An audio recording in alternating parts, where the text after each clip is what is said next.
Good afternoon, welcome to the UK Column Live. It's the 29th of January 2014 and myself, Louise Collins, Brian Gerrish and Mike Robinson are here in Plymouth. What's the weather doing?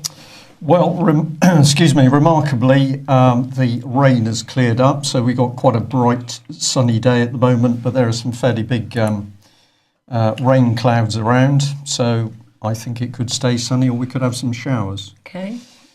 Any snow? Do you want to cover everything? No, it's a little bit cold out there, but not too bad, basically. We're still suffering from Pete Santilli's comments about a steady 70, 80 degrees in California, but we'll deal with that issue in due course.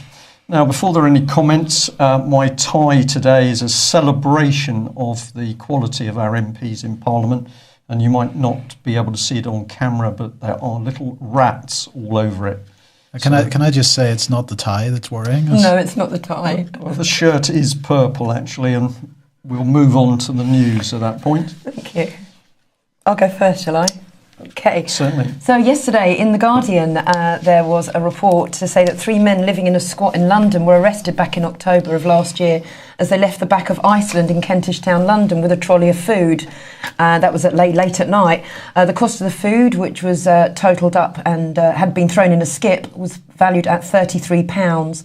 The police returned the food to Iceland and held the 3 men for 19 hours and then charged them under the 1824 Vagrancy Act for being in an enclosed area for unlawful purposes, namely stealing food.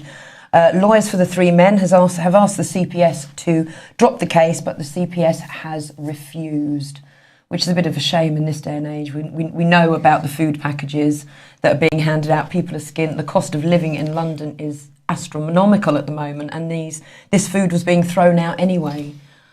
I mean, where's the sense in this? It's the same as the boarded up houses and people sleeping on the streets outside. The sense is underneath it. I think Mike was going to comment here. Yeah, no, it was just, I thought that the CPS statement was staggering, that it's overwhelmingly in the public interest to prosecute these people. How is it overwhelmingly in the public interest to prosecute people for allegedly stealing what was rubbish put in the bin? Yeah. How does that work? Well, I think it's quite simple. What we've got here is the police state tightening up. So if you're caught stealing a loaf of bread, you're going to be shipped off to Australia, presumably. You're going to be fined. You're going to be held by the police. So these are all messages which are being put across to the public at the moment that you are vagrants, you're bottom of the food chain, literally. And the state is flexing its muscles. The key point here is, of course, that the effectively Crown Prosecution Service is acting as a political body in forming its policies. It isn't acting for common law and justice. So I think this is absolutely part of a political agenda. It's disgusting. But I may be wrong. Yeah. Okay, apologies for this next story, and the next picture you're going to see on screen, it's Mr. Al Gore, and he was speaking at the World Economic Forum over in Davos, Switzerland, where he appeared to blame climate change on the African people for their acts of reproduction. He explained that he favours empowering women and making fertility management fully available as a step towards protecting the future shape of the human civilization. So quite a lot of criticism. So we're sitting here freezing, global warming, and the amount of rain we have, the global warming agenda is being pushed still, and now he's blaming the human beings for it, blaming the overpopulation. This is cull of the population, isn't it, Mike? Yeah, but if anybody wants to sort of understand that story a little better, they maybe need to look into Al Gore's background, how he actually ended up becoming a politician in the first place, and perhaps the name Maddox, if you want to do a search for the name Maddox, and see what he was involved in right at the very beginning, just before he entered politics. But there's plenty of information about that. There's a German phrase for the police operation that he was involved in that I just can't remember the exact word. But my opinion, based on what I know of his history, is he's a bit of a racist, to say the least. And maybe this implies that or he's maybe demonstrating that in this case. Racist, but certainly low empathy. And of course, these are the dangerous people at the moment who are helping set not just political policy within the states, but also across the world. Quite remarkable. Very. Well, if we're putting people in prison for food, Yeah, tasers, they're on the increase apparently. You know, we've covered the use of tasers many times before, but an article in the London Evening Standard last night claims that the use of tasers has rocketed in the last couple of years. Last year alone, police used tasers 713 times, an increase of 88% since 2011. Scotland Yard are saying the increase is because of more officers being trained to carry the 50,000 volt tasers, and it was Greenpeace who obtained all these figures. So it's on the up with these weapons. They're saying they're not that harmful, but we know here that somebody was killed down here in Devon, were they not? Well, yes, of course. The police officer applied lots of common sense and tasered a man who doused himself in fuel, and he subsequently burnt to death. I don't know the result of that. No. I don't think that there's been anything that's come out in the public as to what's happened, but what we're clearly seeing is the police becoming more and more aggressive with these weapons, which, never mind setting people on fire, are capable of killing and have already. Yeah, exactly. Well, the BBC, is this a smokescreen from the BBC? The BBC, well, if anyone's heard of DTT, there's been a study by JAMA Neurology, and they claim that people with Alzheimer's had 4 times as much of this DTT in their body as healthy people. But Alzheimer's UK have come out and said more research was needed on DTT to prove it had a role in dementia. It was used at the end of World War II to control malaria and then to protect commercial crops. Banned in America and other countries in 1972, but the World Health Organization are still recommending it being used in the control of malaria. It's broken down into the human body into DDE. And I had a look on Wiki to see what it says, and I can't even pronounce the scientific name from it. I'm not even going to attempt to do it. So it says, though, that it's a colourless, tasteless and odourless organ chloride known for its insecticidal properties. Yeah, and has been formulated into almost every conceivable form, including solutions, etc. But the health issues do bring up things like cancer, and obviously now dementia. And I think Mike wants to comment. Yeah, I mean, I totally disagree with the suggestion of particular health issues with this. The fact of the matter is that malaria was being controlled in Africa as a result of DDT. But of course, there's another agenda at work in Africa that doesn't want malaria controlled.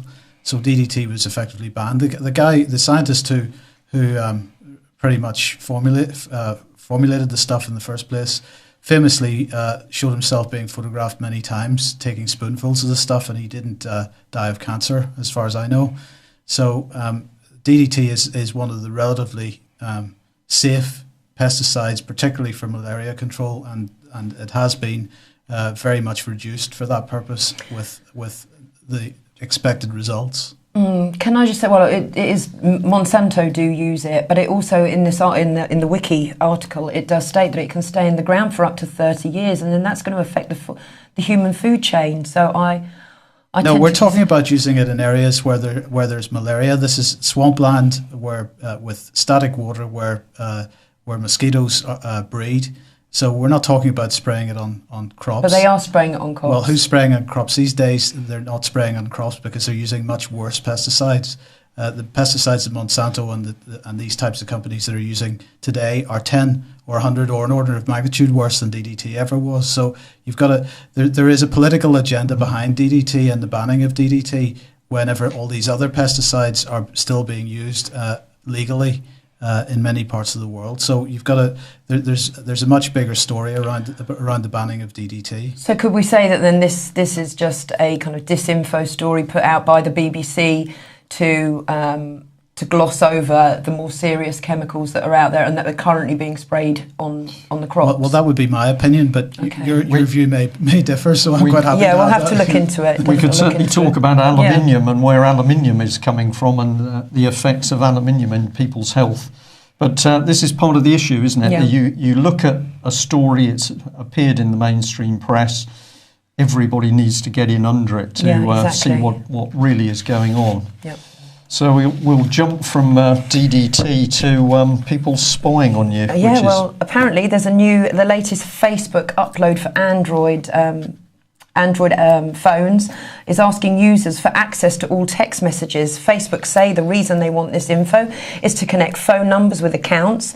And in this Inquirer article, they speak to a security researcher called Tony Calillo, who warns that users should stick with the old version and get rid of Facebook on Android, or accept that Facebook will have access to every single one of your text messages, calls, call logs, personal contacts, diary entries, and the apps that you use. And this is Facebook.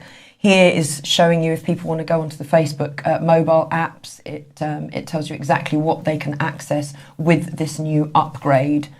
Yes, Mike?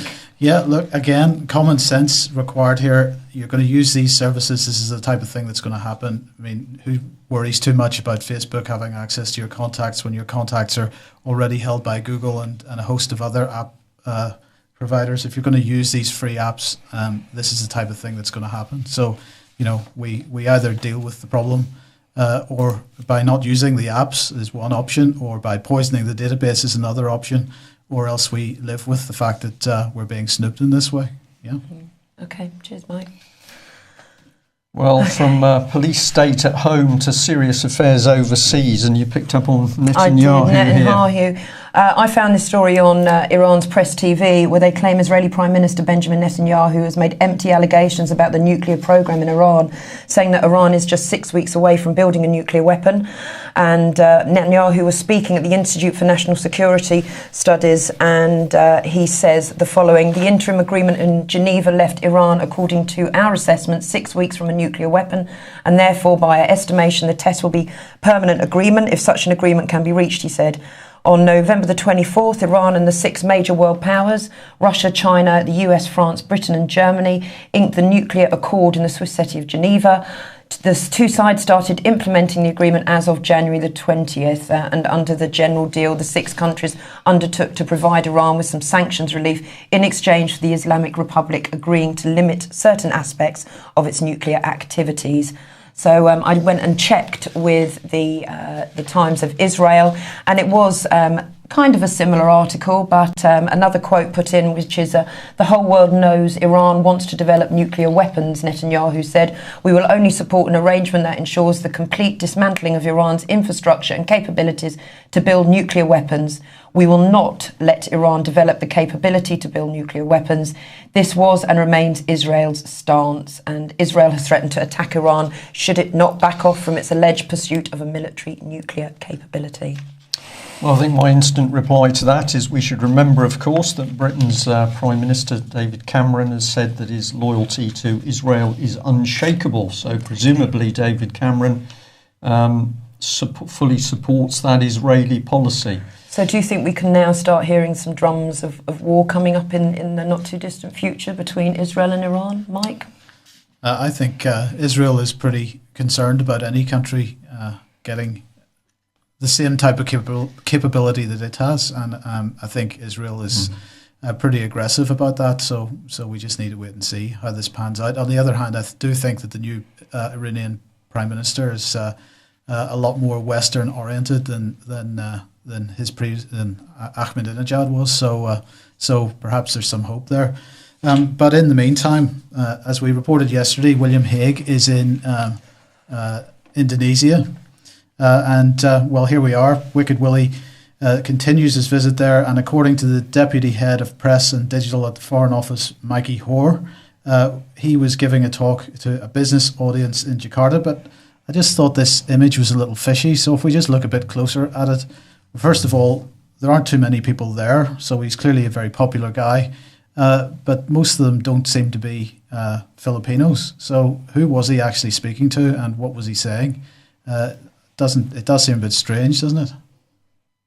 Well, I can't imagine anybody wanted to go and listen to William Hague, but yeah, it's how many people are in that room? You just get the feeling that there's a small group of them staged at the front for the picture. Well, indeed. Yeah. They're probably photographers, most of them. But anyway, tomorrow he's heading over to Manila in the Philippines, and that's the first time a British foreign minister has visited the Philippines since 1997. So I'm just wondering why he's chosen to go now. Perhaps it's something to do with the continuing rumours of gold movements that we keep hearing about. I don't know. I think maybe more likely it's related to this, because the United States are sort of attack dog, since we don't have a military of our own anymore, is busy trying to keep pressure on China by having new bases built in the Philippines. And as I mentioned on Monday, this is forming a new, well, we might call it a new Iron Curtain, perhaps, being built around Russia and China. Philippines strategically important to that. But meantime, at the western end of that Iron Curtain, events progressed towards civil war in the Ukraine with an ex-president. This is ex-president Leonid Kravchuk, yes, who's the original president after the Orange Revolution. He is really highlighting the point that Ukraine is right on the verge of a civil war. There are parallel authorities in the country, he says. And this is, I don't know if he's referring to common purpose, but that certainly sounds very much like that type of situation. The parallel authorities in the country, and there is a de facto uprising. It is a revolution. It's a dramatic situation in which we must act with the greatest responsibility. So as a result of everything that's going on there, the Ukrainian Prime Minister Azarov resigned yesterday, and his resignation was accepted by the current president, Yannick, I'm not even going to try it, so who dismissed the entire cabinet at the time. So the Prime Minister and the cabinet went. However, he said that the cabinet would retain their jobs as caretakers until a new government is approved by Parliament. Azarov was one of the most important people negotiating closer relations between Ukraine and Russia. But the new guy, who's the interim Prime Minister, Arbuzov, he in fact is 37 years old. He's an ex-central banker, and he's one of the leading advocates of an alliance with the European Union. So it's pretty unclear where this is heading, other than nothing really has been resolved by the latest developments, and the country continues to destabilise. So we've got the classic situation of destabilisation, then a government goes and then a banker takes over. Haven't we heard that somewhere before in Europe, Mike, or was that my imagination? I think that's probably happening and has happened in most of the southern states of Europe so far, but we'll see how much further it goes. Yeah. But certainly Ukraine looking more like the early days of Syria every day. Well, we just say to people, just remember the comments that you're hearing, whether it's in Ukraine or we've heard it over Libya, we're hearing it about Syria, it's been heard about Egypt, of national leaders complaining about foreign subversive agents and organisations operating in their country. Putin, of course, has talked about it in Russia. So with that in mind, we were very interested that somebody sent us a little bit of information about a debate over a bill in Parliament. This is some comment from Chris Heaton-Harris, Daventry, Conservative. He's talking about an amendment to a bill going through. It was subsequently passed, which was going to give money to Europe for Citizens. And basically, this member was complaining that he thought this was going to help movements who were pro the European Union, and therefore this was actually undermining Mr. Cameron's promise, and we know he tells the truth, of course, that we'd get some sort of referendum on Europe. So he proposed an amendment, and then a big debate took place. Now, I'm really going to encourage people to go and search this out for themselves. I'll give you some references in a minute. But this is the organisation we're talking about, Europe for Citizens programme. It's aiming to bring Europe closer to its citizens and to enable them to participate fully in the European construction. Through this programme, citizens have the opportunity to be involved in transnational exchanges and cooperation activities, contributing to developing a sense of belonging to common European ideals and encouraging the process of European integration. So no messing around with what's going on here. This is absolutely pro-Europe. It's about further European integration, and they want to bring Europe to the lowest possible level. That is absolutely the big state. So this has just been passed through Parliament. This has actually come off Wikipedia if you want to have a look at it. So they're saying it's part of a European Union programme designed to help bridge the gap between citizens and the European Union. They've got proposals for a new programme, which has just ended, so we're now seeing the next tranche coming through. And this organisation is going to be giving money to charities, non-government organisations, and it's going to have a total budget of 235 million euros. So remember the shortfall at the moment in money in UK and Europe, but on the subject of European propaganda for integration, plenty of money. So this is the sort of thing that they've helped support, the European Citizens Initiative, organised by the European General Studies Programme.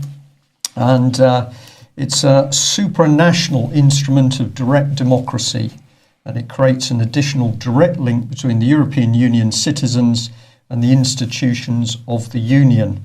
So every direction we look at, what we're seeing is this is about further EU integration, and the EU is pumping in the money for propaganda.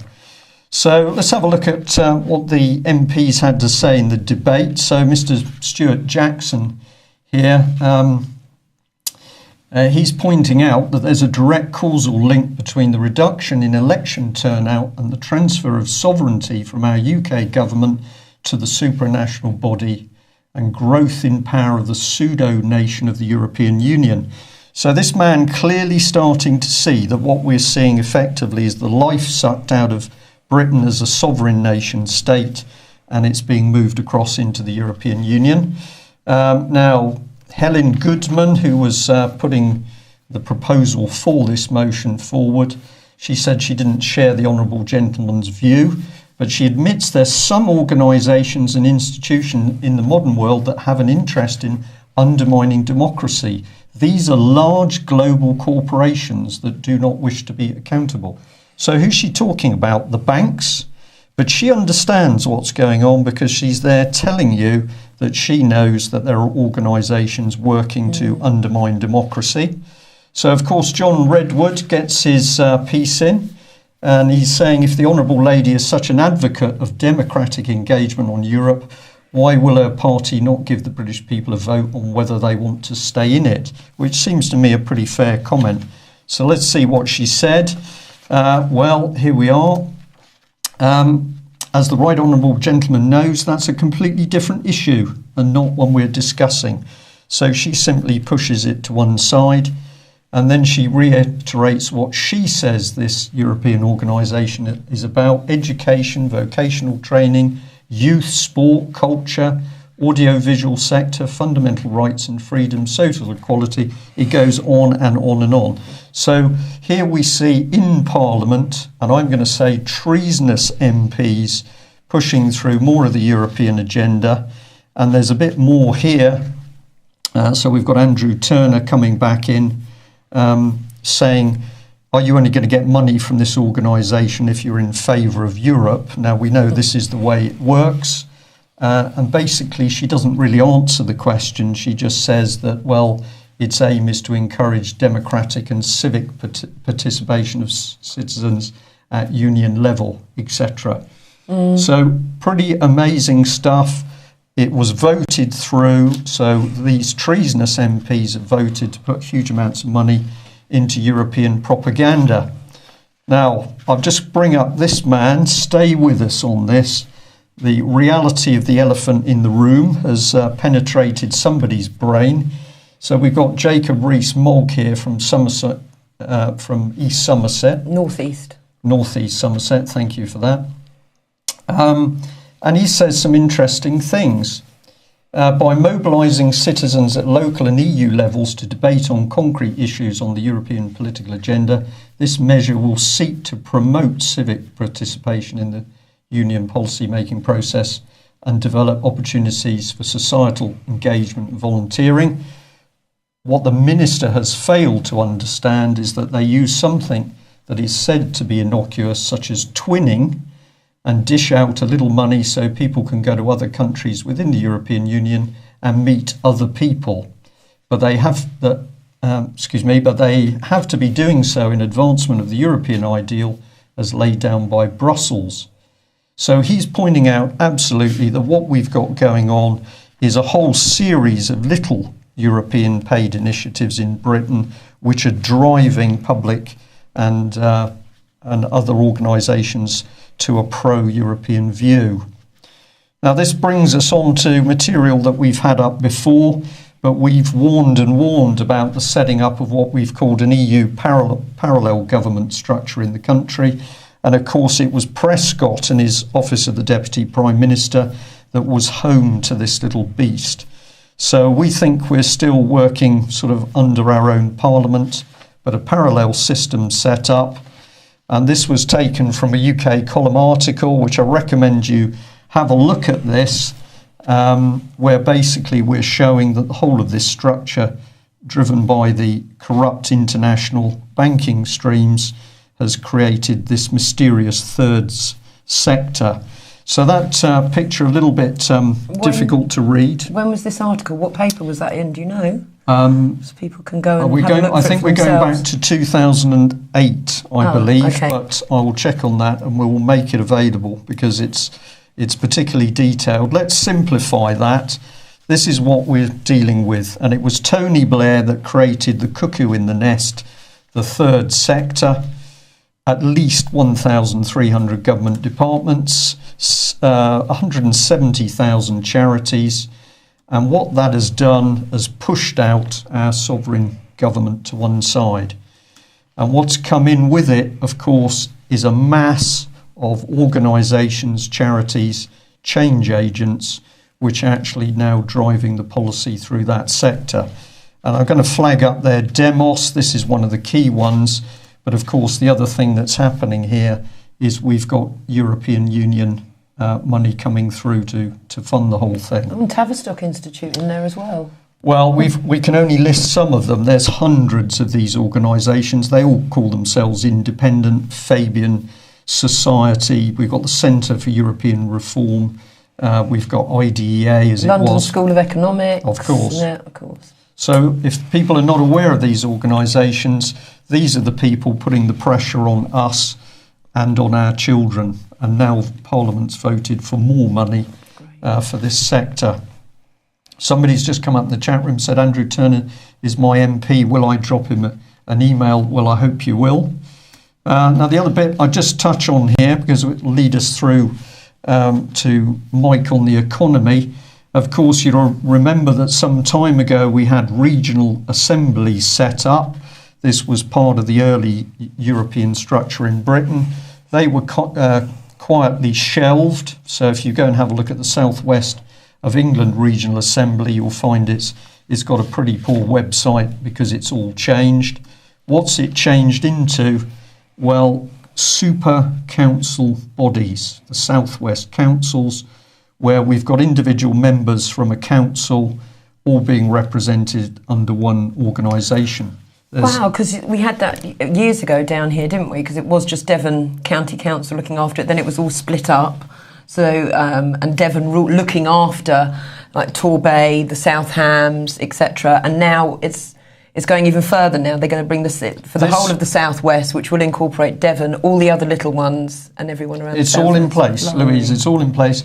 The word is communism. This is how a communist system of councils is set up, where you have immense power in the hands of a few people. You can go on the site and have a look at this yourself. Strategic leaders, note the language. Yeah. This is the common purpose leadership. Can I just ask, sorry, I might be being a bit thick here, but we've got the Miliband brothers who are Marxists. Yes. We've got this lot being pushed in, which is a communist agenda. Where's it all leading to? Communitarianism is the okay word for people who still haven't seen the mixture. We've got a blend of communism and fascism with corporatisation. Okay. And the true term for this is communitarianism. Essentially, you can call it friendly fascism because of the big corporates.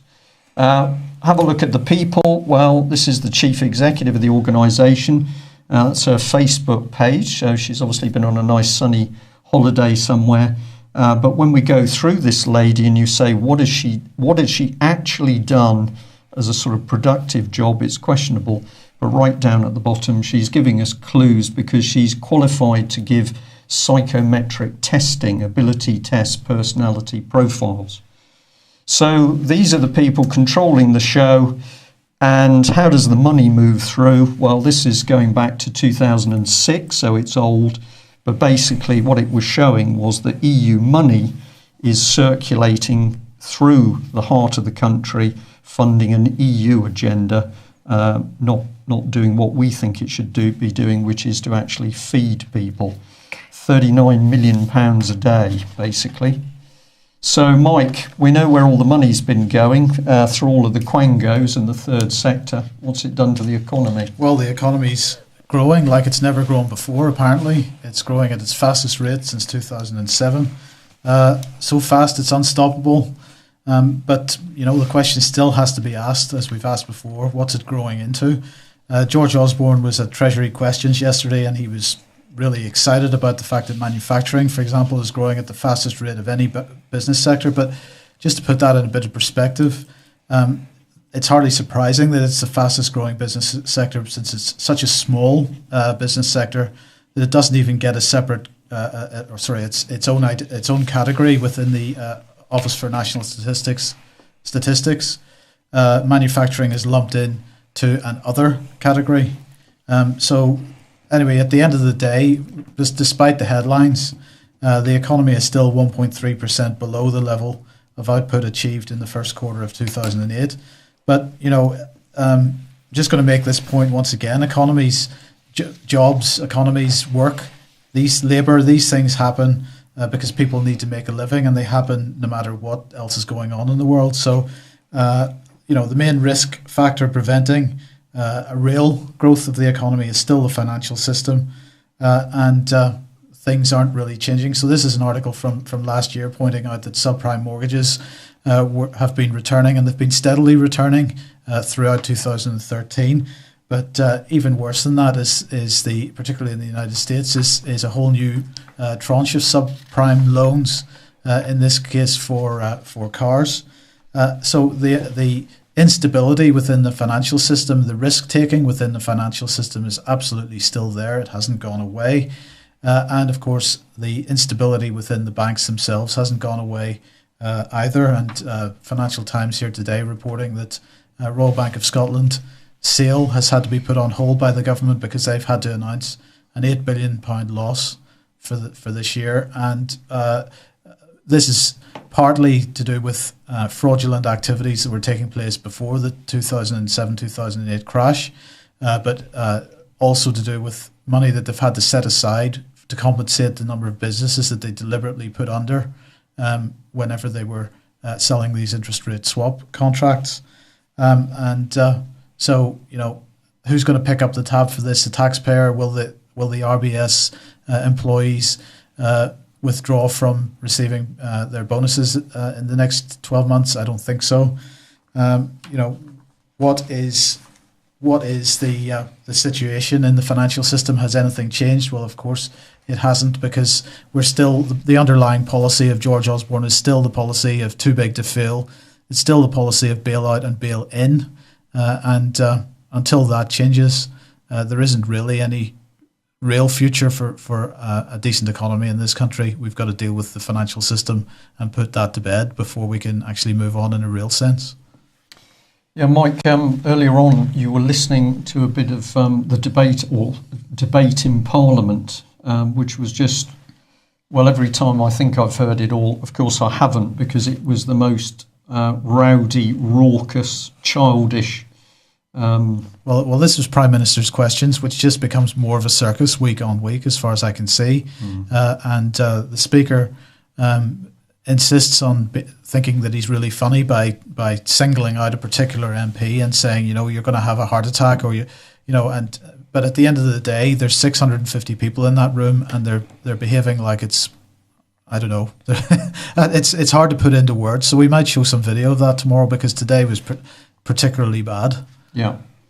Well, we come back to this point. If there's anybody who still doesn't understand why Britain's in such a state at the moment and clearly going downhill, it's because the people we've got in power are incompetent and idiots, and the rest of them, I think, have got a criminal agenda. So a small thing we've picked up on today, which is extra money for this European organisation, but what the message is from Parliament is that they are prepared to vote through European money in order to further undermine Britain as a sovereign nation, and clearly that money is going to help destabilise the political system in this country. So it's starting to happen quite quickly. Whoever it was in the chat room said, well, he's my MP, should I do something? Absolutely, you should do something. And once you get onto the coattails of these people, stick with them. It's a personal issue. They're betraying us in a personal way. So we believe that their faces should be made widely available to the public. It's tough, isn't it? It is tough. Amazing. Anything to add? No. Okay. Well, we'll leave it there. Things are beginning to speed up. It's very interesting that we're getting a number of calls per day now on very, very serious subjects. House repossessions is a key one. Behaviour of bailiffs and police is coming up constantly. And as usual, we're getting a constant trickle of stories through about what's happening with children. The one that came in fairly recently, quite incredible, because a